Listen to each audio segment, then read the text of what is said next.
Welcome back to News Talk. In his final State of the Union address, President Obama urged lawmakers to go big in the war on cancer. Invoking President Kennedy's call for the U.S. to put a man on the moon in the early 1960s, Mr. Obama called for new funding and new urgency in how we approach cancer in prevention, detection, and treatment.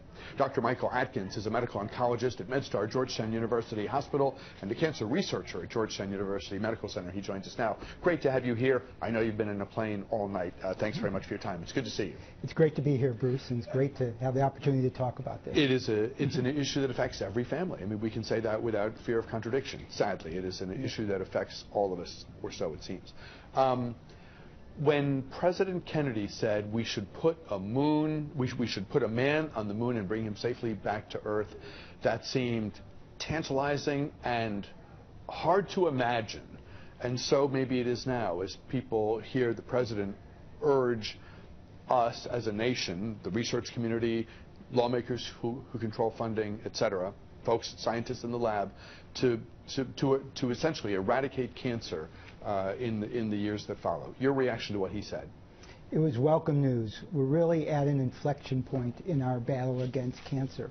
There's been great progress, actually astounding progress in basic science, clinical research, and information technology that really put us at a position where we can actually really advance the already terrific changes that we've done in the past decade. Before we talk about what a new push on cancer might look like, what new funding might help bring about, I want you to take a couple minutes, if you would, and talk about some of the things that are in the toolkit now that, and of course I know there are so many different types of cancer that a person might get, and so the treatments are quite varied. So I know at the outset this is a complicated question, but for folks who maybe haven't had cancer hit the family in the last couple of years, might not be up on some of the things that people like you can draw on now in helping someone beat cancer. Can you give us a flavor of that? Sure. There have been, I think, 3 major advances that have happened that we can start taking advantage of. First is through the Cancer Genome Atlas. We've identified mutations that drive various cancers and have been able to identify those that can be targeted with specific drugs. And in those cases, we can see dramatic responses in patients with tumors which we had thought weren't previously treatable. Is this where the person's own genetic information is part of the blend, so to speak? It's the cancer's genome, not the patient's genome that's important. And it's unique from the patient's genome, and that's why it's targetable with drugs that don't damage the normal cells. Gotcha. So that's the precision medicine, targeted therapy boom that people have talked about. The second, and I think the most exciting, and it's a field that I work in, is the ability to harness the immune system to treat cancer. As it turns out, every cancer faces one principal enemy when it's developing, and that's the body's immune system. And the reason why the body's immune system recognizes this is because cancers have mutations, not the driver mutations that I talked about before, but just various, call them passenger mutations, that form abnormal proteins that the immune system can recognize and try to attack and destroy. And in order for a cancer to survive, it has to put up a defense against that immune system. And as we've identified, one of the last lines of defense is a molecule called PD-L1 that many cancers use to defend itself against the immune system.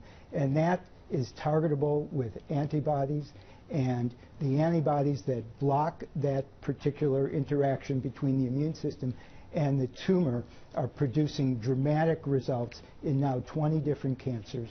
They've already been approved because they've improved survival in melanoma, lung cancer, kidney cancer, and are likely going to be approved in at least another dozen cancers over the next 5 years. And the great things about these therapies is that they produce cures, not just turning cancer into a chronic disease, but getting rid of the last cancer cell so patients can get off treatment and get back to their normal lives. And second, the single agents are very well tolerated. They don't cause much in the way of other toxicities, and so they can be combined with other therapies in order to improve outcome. And we've already seen that combinations of immune therapies can produce better results in the single agent. That's exactly what I was getting ready to ask you about next. We so often hear about people for whom the ideal course of action is that combination therapy, often chemo and radiation, depending on what it is, but I know other combinations, depending on the type, the timeliness of detection, and so on. So that is, I guess, a key element of your thinking is you approach the best possible treatment with an individual patient. Right. So we learned back in the 1960s and 70s that combination chemotherapy could produce dramatic results in cancer patients, but it wasn't curing most cancer patients. It was only a minority with a few different diseases were seeing dramatic results. Combination molecularly targeted therapies, those targeted therapies have been difficult to create, but there are some examples in melanoma where I treat where combinations are clearly better than single agents, and in some patients it looks like their disease is going to shrink, and after some time you can stop the treatment and it doesn't come back.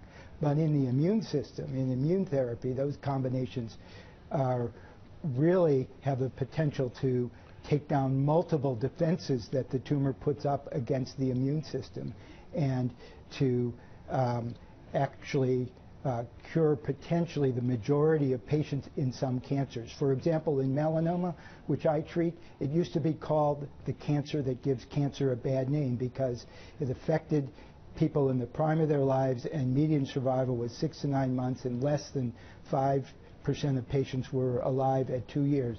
Now, with combination immunotherapy, over 50% of patients are likely to be cured. There is no median survival for melanoma.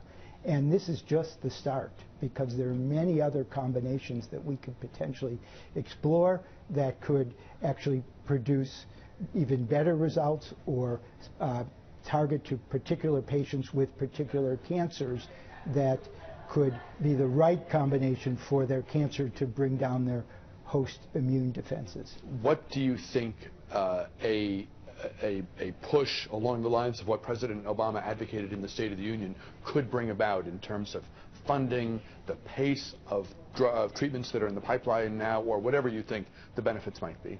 Sure. So one of the things that we're hampered by is we don't have, because of new therapies, we don't have enough people who are doing basic science in those therapies in order to advance things as quickly as possible. We don't have enough clinical investigators who are actually understand the principles of the new therapies to be able to know when patients should go on trials and when patients should get standard therapies. We have a system in our country where only 5% of cancer patients who would be potentially eligible for clinical trials actually go on those trials. And we need to take advantage of learn as much as we can from all the patients with cancer so that we can actually move things forward as quickly as possible. And it brings me to the third piece, which I didn't mention before, which is information technology and our ability to use the information in all cancer patients and in all tumors to try to help us advance therapy. And we'll explore that in our second segment, talking with Michael Atkins, cancer specialist at MedStar Georgetown. A break, back with more, though, right after this.